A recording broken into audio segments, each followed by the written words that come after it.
The rain fell on the broken city. Seoul was not the same anymore. 3 years ago it was full of light and noise and life.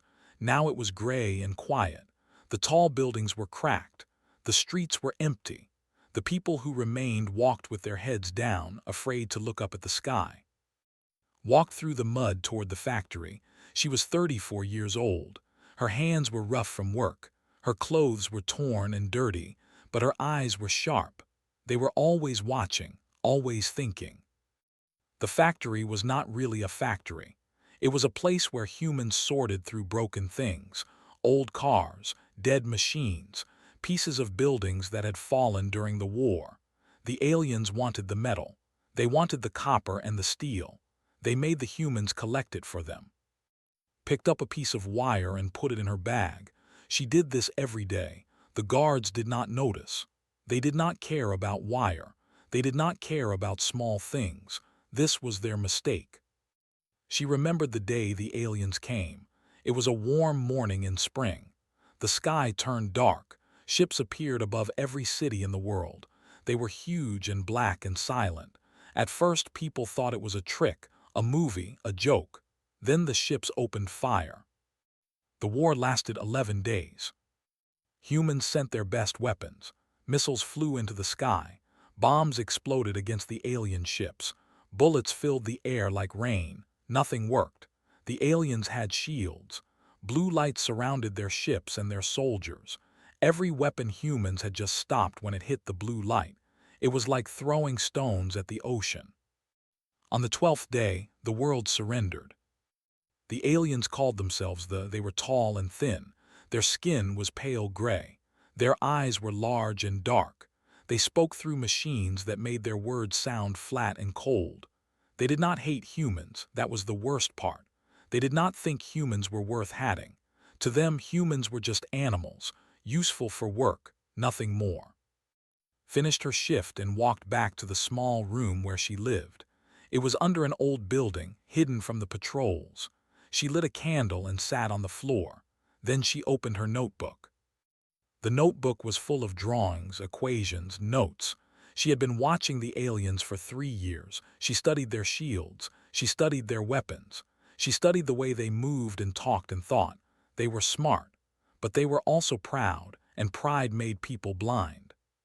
She heard footsteps outside. Her body went cold. Then she heard a voice. "It is me." She knew that voice. She had not heard it in 2 years. She opened the door. Stood there her younger brother. He was thinner than before. His face had new scars, but he was alive. He was alive. She pulled him inside and closed the door. They held each other for a long moment. No words, just the sound of breathing. "I thought you were dead," she said. "Almost," he said, "many times." He sat down and told her everything. After the surrender, he had joined a resistance group. They fought the aliens in small ways. They broke machines. They freed prisoners. They sent messages to other groups around the world. But it was not enough. It was never enough. "We cannot win," said. His voice was tired. "We build bombs. They do not work. We find guns. They do not work. Their shields stop everything. We are fighting with sticks against gods." Listened, she did not speak. She just looked at her notebook. "What is that?" asked. She handed it to him. He looked at the pages. The drawings made no sense to him. The numbers were strange. But he could see that his sister had been working on something big. "What is this?" he asked again. Took a breath. "Their shields stop energy," she said. "They stop heat. They stop fast things. They stop explosions. But they do not stop everything." Looked at her. "What do you mean?" She picked up her bag. She pulled out the pieces of wire she had collected, the screws, the bits of metal. She held them in her rough hands. "The aliens look at our tools and they laugh," she said. "They see hammers and wrenches and they think we are stupid. They think we are weak. They built their shields to stop plasma and lasers and missiles. They never thought about simple things, old things." Shook his head. "I do not understand." Smiled. It was a small smile, a tired smile, but there was fire behind it. Our ancestors built great things with rocks and rope, she said. They moved mountains with levers. They crossed oceans with wood and cloth. The aliens forgot something important. Technology is not power. Knowledge is power. Will is power. And we have both. She showed him a drawing in her notebook. It was a long tube with coils wrapped around it. It looked simple, almost ugly. "What is it?" asked. "A weapon," said. "Not a bomb, not a gun, something different, something their shields cannot stop." Stared at the drawing. He did not know if his sister was crazy or brilliant. Maybe both. "Can you build it?" he asked. Looked at her hands, the cuts, the burns, the calluses from years of hard work. "Yes," she said, "I can build it, and when I do they will stop laughing." Outside, the rain kept falling on the broken city, but somewhere in the darkness, hope was beginning to grow. The alarm rang early, opened her eyes in the dark. Something was different today. She could feel it. She walked to the factory with the other workers. They moved slowly like tired animals. No one talked. Talking brought attention. Attention brought pain, so they stayed silent. When she reached the factory gates, she saw the soldiers. There were more than usual. They stood in perfect lines. Their armor was clean and bright. This meant important visitors were coming. Kept her head down and walked to her station. She began sorting metal like always, but her ears were listening. Her eyes were watching. An hour later, the visitors arrived. Two walked through the factory. One was tall and wore black armor with gold marks. This was Commander. He was in charge of the whole city, maybe the whole country. The other was a female. She wore white robes and carried a small device in her hand. This was Advisor Tora. She was a scientist. They walked slowly. They looked at the humans the way a farmer looks at animals, with cold eyes, with no feeling. Commander stopped in front of a young worker. The boy was maybe 16 years old. He was thin and scared, looked at him for a long moment. Then he laughed and walked away. The boy almost fell from fear. Kept working. She did not look up, but she was counting. She counted the soldiers. She counted the weapons. She counted the seconds between patrol movements. Everything went into her memory. Then Tora stopped in front of her. "This one," Tora said. Her voice came through a translator. It sounded like broken music. "Bring her forward." Two soldiers grabbed by the arms. They pulled her to the center of the room. All the other workers stopped. They watched with fear in their eyes. Commander walked closer. He looked at like she was a strange insect. "What do you do here?" he asked. "I sort metal," said. Her voice was calm. She did not show fear. Fear was a weakness. Weakness was death. Tora reached down and picked up S's bag. She opened it and poured the contents on the ground. A hammer, pliers, a hand drill, some wire, some screws. Tora held up the hammer with 2 fingers. She looked at it like it was a piece of garbage. "This is what they use," Tora said to Commander. She was smiling. It was not a kind smile. "Look at this. A rock on a stick. This is their technology." The other soldiers began to laugh. The sound filled the factory. It bounced off the walls. Some of the human workers closed their eyes. The shame was too great. Tora held the hammer higher. "This is why they lost the war in 11 days, she said. "They still use tools from the Stone Age. They hit things with rocks. They tie things with string. They are barely more than animals." More laughter. Commander smiled. He looked pleased. Tora dropped the hammer on the ground. It landed near S's feet. The sound was loud in the silence that followed. "Look at her hands," Tora said. She pointed at, covered in dirt, covered in cuts. "This is a primitive creature. This is why they will rule this world forever, because they cannot build anything that matters." Said nothing. She kept her head down, but inside her mind she was working. She looked at Tora's device. It made a small humming sound. The frequency was high. She memorized it. She looked at the soldier's armor. There were small gaps at the joints. The neck, the arms, the legs, she memorized them. She looked at Commander's shield generator. It hung on his belt. It glowed with soft blue light. She memorized everything about it. Let them laugh, she thought. Laughter makes you blind. The inspection ended. The soldiers pushed back to her station. The visitors left. The factory became quiet again. That night walked through the tunnels under the city. She found the place she was looking for, an old subway station. It was hidden behind collapsed walls. Inside, candles burned. People waited. An old woman sat in the corner. Her name was. She was 67 years old. Before the war, she had been a mechanic. She could fix anything with her hands. Now she helped the resistance. I heard about today, said. They made fun of you. Yes, said. Are you angry? Sat down next to the old woman. She pulled out her notebook and began to draw. No, she said, I am grateful. Looked confused, grateful.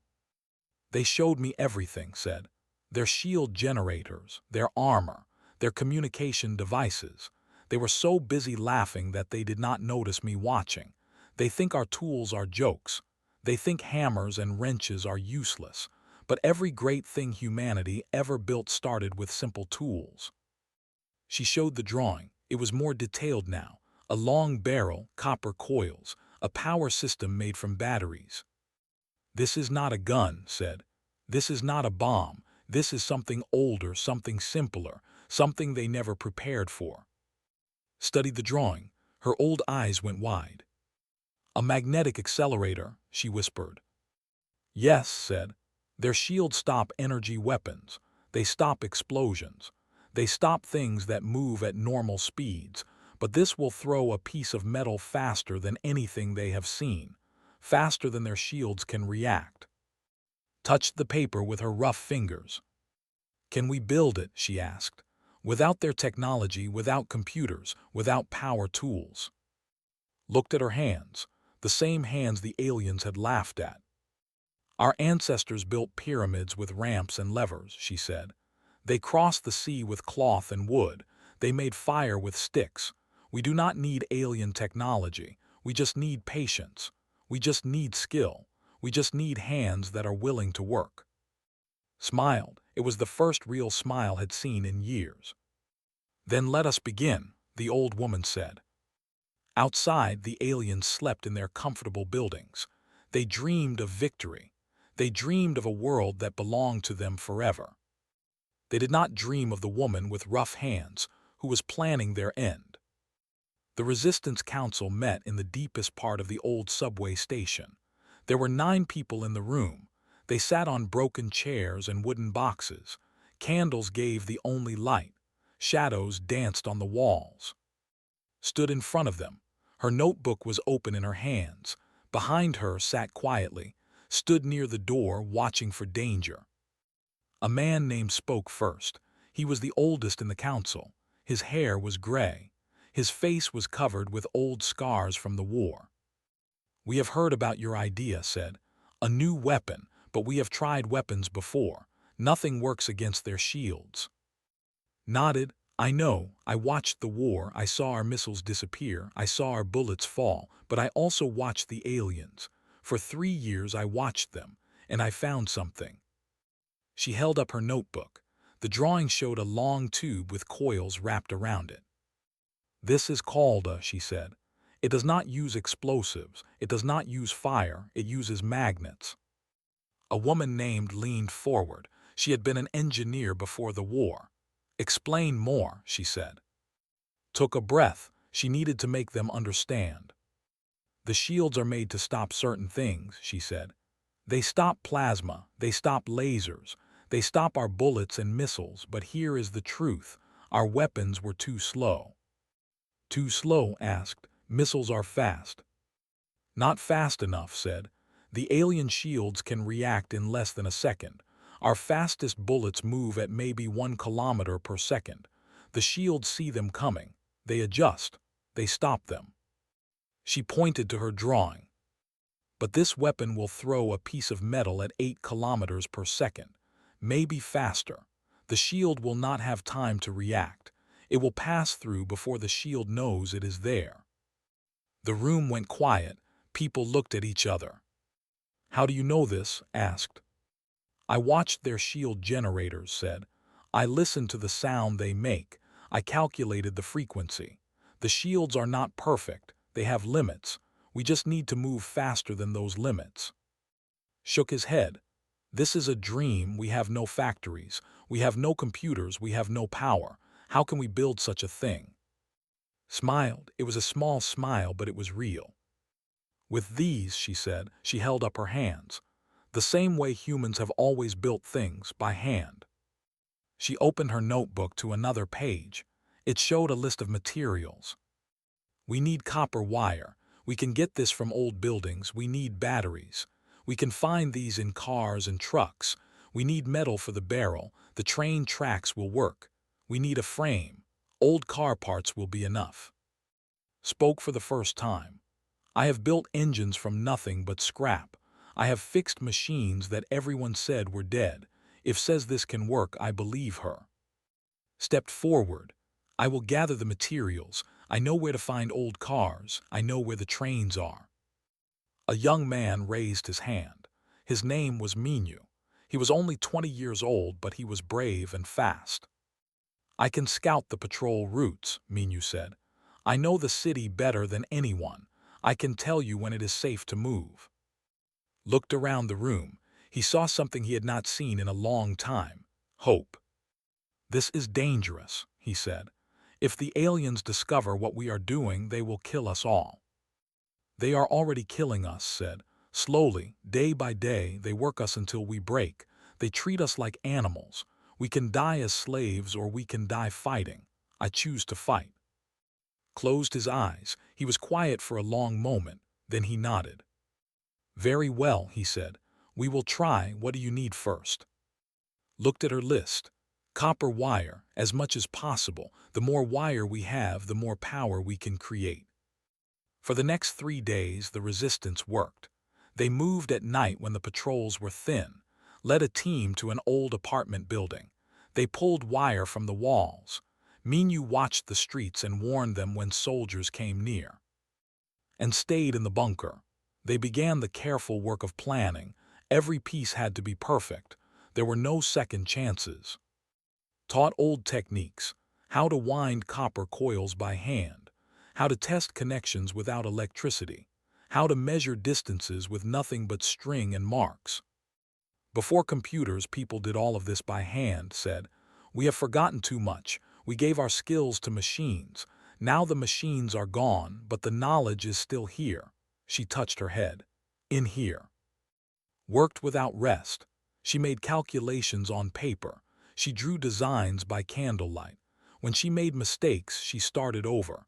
When her hands bled from the wire, she wrapped them and kept working. One night brought her food. She had not eaten in 2 days. "You need to rest," he said.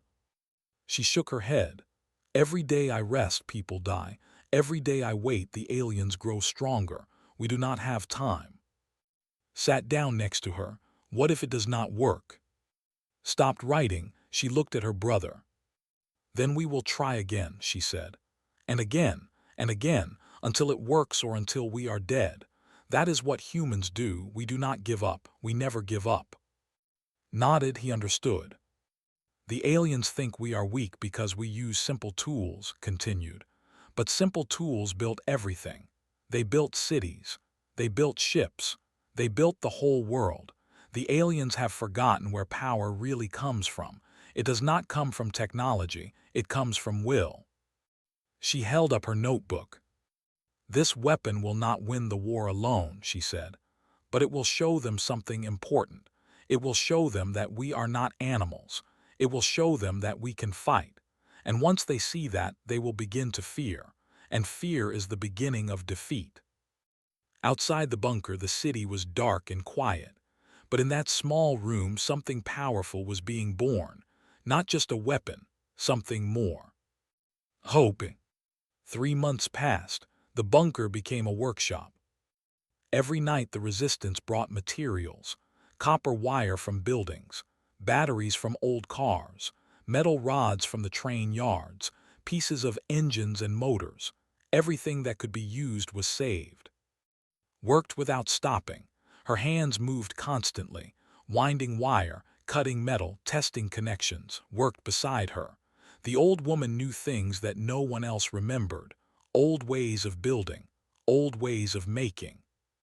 The weapon grew slowly. It did not look like the alien technology. It was not smooth or bright.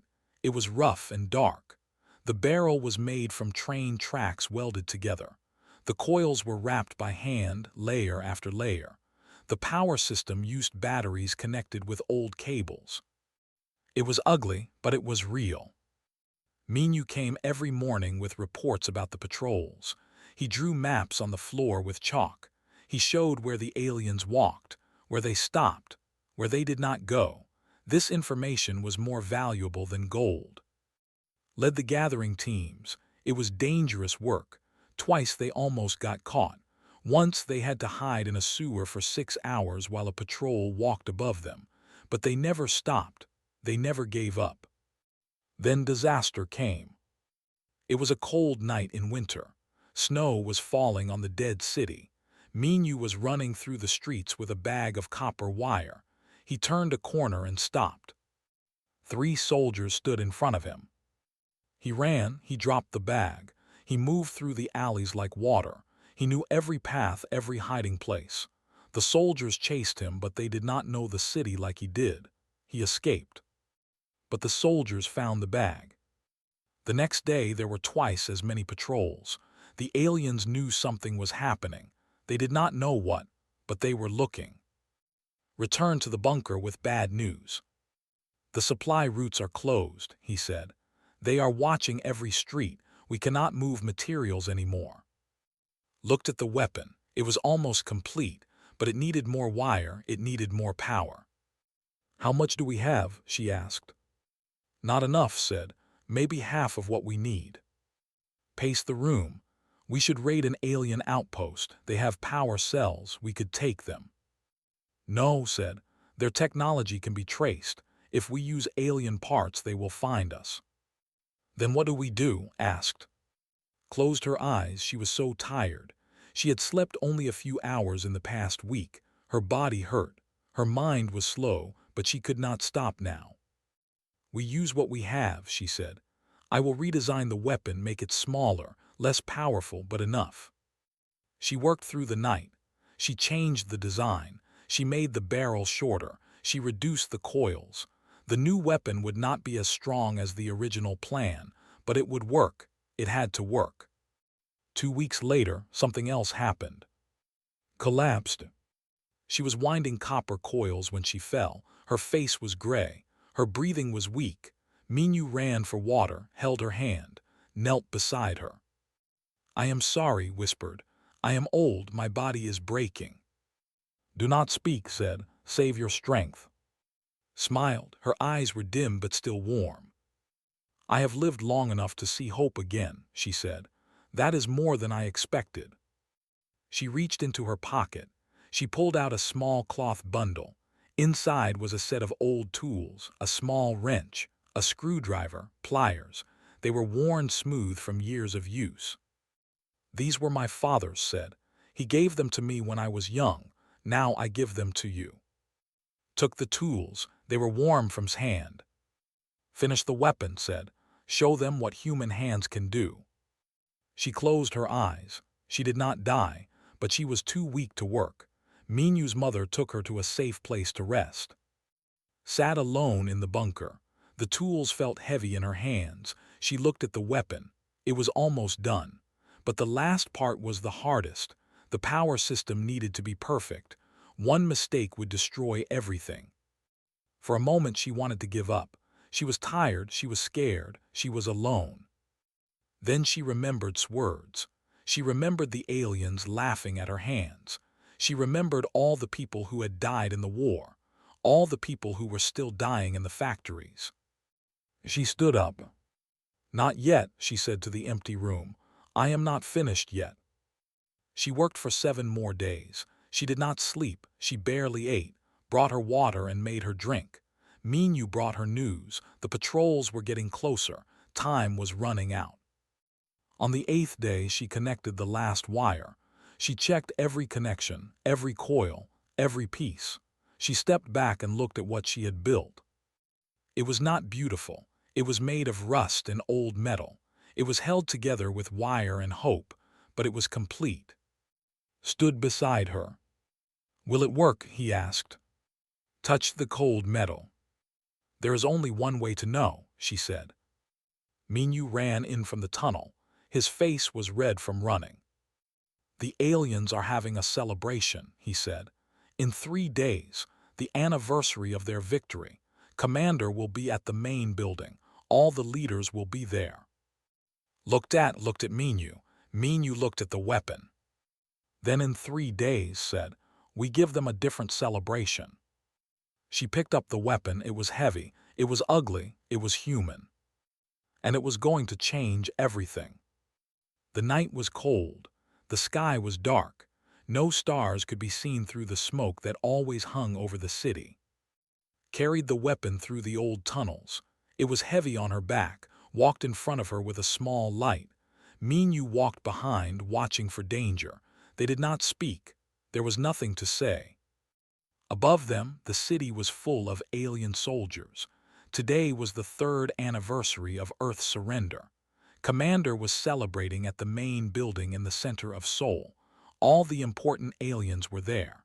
It was the biggest gathering since the war. It was also the perfect target. The resistance had planned carefully. Other teams were positioned around the city. They would attack small outposts at the same time. It was a distraction. The aliens would think it was just another pointless fight. They would not expect the real attack. And her team reached the end of the tunnel. A ladder led up to an old building.